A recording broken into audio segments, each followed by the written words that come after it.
kamu, masalah sosial itu bukan hanya ada di berita atau buku pelajaran, tapi ada di sekitar kita.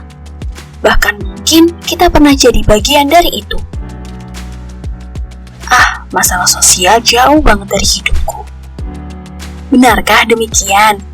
Yuk kita bahas pada video ini. Sebelum kita membahas lebih jauh, mari kita pahami terlebih dahulu apa sebenarnya yang dimaksud dengan masalah sosial menurut para ahli. Para ahli memberikan penjelasan mengenai masalah sosial dengan sudut pandang yang berbeda, namun saling melengkapi. Sujono Sukanto menjelaskan bahwa masalah sosial merupakan ketidaksesuaian antara unsur-unsur dalam masyarakat yang dapat mengganggu dan membahayakan kehidupan sosial. Sutomo berpendapat bahwa masalah sosial adalah kondisi yang tidak diinginkan oleh sebagian masyarakat. Arnoldus menyatakan bahwa masalah sosial adalah situasi yang memengaruhi banyak orang, menimbulkan kesulitan dan dapat diubah. Kalau disimpulkan, masalah sosial adalah kondisi yang tidak diinginkan masyarakat karena mengganggu ketentraman dan kehidupan sosial, sehingga perlu diselesaikan melalui upaya bersama. Artinya, masalah sosial itu bukan hal yang sepele. Dampaknya bisa dirasakan banyak orang, dan kalau dibiarkan bisa semakin besar. Berarti, masalah sosial itu bisa kita ubah ya? Tepat sekali, bisa kita ubah. Suatu permasalahan dapat dikategorikan sebagai masalah sosial apabila memiliki karakteristik berikut. Pertama, dirasakan oleh banyak orang. Masalah sosial adalah persoalan yang dampaknya tidak terbatas pada individu, melainkan dirasakan oleh banyak orang dalam masyarakat. Kedua, kondisi yang tidak menyenangkan.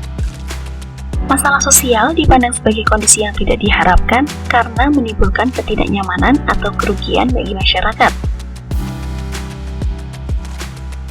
Ketiga, memerlukan pemecahan. Masalah sosial mendorong adanya upaya penyelesaian karena dianggap mengganggu kehidupan sosial dan perlu segera ditangani. Keempat, diselesaikan secara kolektif. Penyelesaiannya memerlukan keterlibatan berbagai pihak seperti masyarakat, lembaga, dan pemerintah, sehingga tidak dapat diselesaikan secara individu.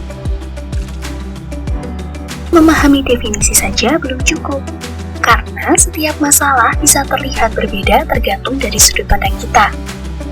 Tanpa perspektif yang tepat, kita bisa salah memahami dan salah menilai. Karena itu, perspektif sosiologi membantu kita melihat lebih dalam agar keputusan yang diambil tidak merugikan pihak lain. 3 perspektif dalam menganalisis masalah sosial. Pertama, perspektif fungsionalis. Perspektif ini melihat masyarakat sebagai sistem yang saling berkaitan. Masalah sosial muncul ketika lembaga sosial tidak berfungsi dengan baik atau disfungsi. Contohnya, kenakalan remaja terjadi karena keluarga atau sekolah tidak menjalankan perannya dengan optimal. Kedua, perspektif konflik. Perspektif ini melihat masyarakat sebagai arena persaingan antar kelompok. Masalah sosial muncul karena ketidakadilan, dominasi, dan ketimpangan kekuasaan. Ketiga, perspektif interaksionis. Perspektif ini fokus pada interaksi sehari-hari antar individu. Masalah sosial muncul karena proses interaksi, peniruan perilaku, dan pemberian label. Contohnya, siswa yang sering disebut nakal akhirnya benar-benar berperilaku nakal. Contoh selanjutnya, anak meniru perilaku negatif dari lingkungan. Jadi, kalau disimpulkan secara singkat, fungsionalis, masalah karena sistem tidak berjalan. Konflik, masalah karena ketidakadilan dan pertentangan. Sedangkan interaksionis adalah masalah karena interaksi dan label sosial.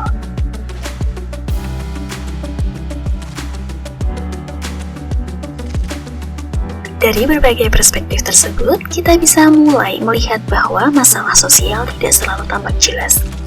tapi hadir dalam berbagai bentuk di kehidupan sehari-hari. Masalah sosial memiliki isu atau permasalahan pokok yang penting untuk diperhatikan.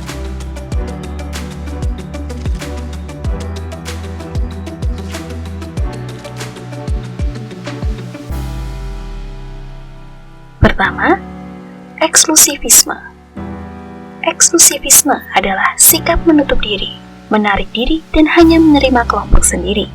Contohnya, siswa membentuk kelompok belajar tertutup dan hanya mau belajar dengan teman yang dianggap pintar dan sejalan minatnya.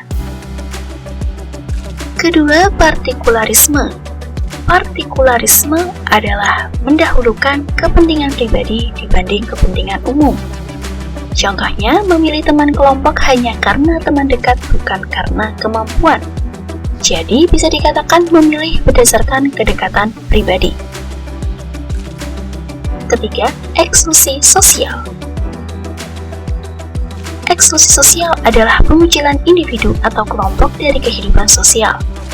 Dapat dipahami eksklusi sosial sebagai perilaku menyingkirkan individu atau kelompok di kehidupan bermasyarakat. Perbedaan eksklusivisme dan eksklusi sosial. Eksklusivisme itu penyebabnya. Misalnya kita hanya mau sama kelompok kita saja. Sedangkan eksklusi sosial itu akibatnya. Misalnya, aku jadi sendirian karena tidak diajak.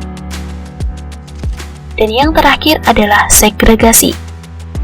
Segregasi adalah pemisahan kelompok dalam masyarakat, biasanya karena perbedaan ras, agama, atau status sosial yang menyebabkan berkurangnya interaksi dan meningkatnya jarak sosial. Contohnya, siswa hanya bergaul dengan yang satu agama atau satu latar belakang saja. Jadi, masalah sosial itu bukan hanya tentang apa yang terjadi di luar sana, tapi juga tentang bagaimana kita berpikir, bersikap, dan memperlakukan orang lain. Hal kecil seperti mengejek, mengucilkan, atau hanya peduli pada kelompok sendiri bisa menjadi awal dari masalah yang lebih besar. Dengan memahami perspektif sosiologi, kita belajar melihat lebih luas, tidak hanya dari sudut pandang kita, tapi juga sudut pandang orang lain. Masalah sosial bukan tentang mereka, tetapi tentang kita semua. Dan pada akhirnya, memahami adalah langkah pertama untuk memperbaiki. Terima kasih ya sudah menyaksikan video ini. Sampai bertemu di video berikutnya.